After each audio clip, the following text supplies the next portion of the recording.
બીજો એક દર્શક મિત્ર મીનાક્ષી પંચાલનો સવાલ આવી રહ્યો છે. જગદીશજી, એનટીપીસી માટે ફરી એકવાર એક પાવર કંપની માટે સવાલ આવી રહ્યો છે.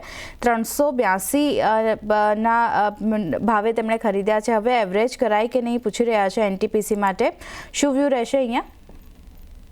એનટીપીસી એટલે again is a power company. મેં આપણે પહેલા પણ કહ્યું, હજી પણ કહું છું કે દરેક પાવર કંપની માટે તમે જો લાંબા ગાળાનો અભિગમ હોય તો ચોક્કસ રાખો. બે વસ્તુ છે. એક તો સરકાર જે પોતે ઇન્ફ્રાસ્ટ્રક્ચર પર ખર્ચો કરે છે અને જે કરવાની છે આવનાર દિવસોમાં, અને જે રીતે અત્યારે જીએસટીમાં જે ઘટાડો થયો છે એને કારણે જે બહુ મોટો બૂસ્ટ આ ઇન્ફ્રાસ્ટ્રક્ચરને મળવાનો છે, એનો બહુ જ મોટો ફાયદો આ પાવર સેક્ટરને થવાનો છે.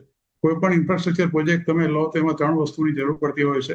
એક તો સિમેન્ટ છે, બીજી એક એનર્જી છે, અને ત્રીજું આપણે જાણીએ છીએ એ પ્રમાણે સિમેન્ટ છે. એટલે આ 3 વસ્તુનું કોમ્બિનેશન થાય ત્યારે કોઈ પણ ઇન્ફ્રાસ્ટ્રક્ચર ઊભું થતું હોય છે.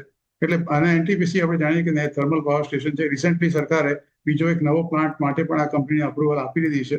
એટલે આપણે આમ તમે ગણો તો પોલ્યુશનની દ્રષ્ટિએ થર્મલ પાવર સ્ટેશનને બહુ સરકાર પ્રોત્સાહિત નથી કરતી, પણ જે જાતની ડિમાન્ડ છે અને જે જાતની ભૌગોલિક પરિસ્થિતિ છે એ જોતા આ જાતની પરમિશન કરાર સરકાર આપે છે. એટલે આ કંપની પણ ડેફિનેટલી સારી છે. એટલે જો એમની પાસે હોય તો ડેફિનેટલી હોલ્ડ કરી રાખે. થોડો સમય આપજો. આ બધા પાવર સેક્ટરની અંદર તમને એની જે રિઝલ્ટ આવતા લગભગ 1 થી 2 વર્ષ નીકળી જશે. પણ તમે 332 ભાવ છે, સ્ટોપ લોસ 310 રાખવાનો છે. હું નથી માનતો એટલો ત્યાં સુધી પહોંચે, પણ fundamentally this share is also equally good.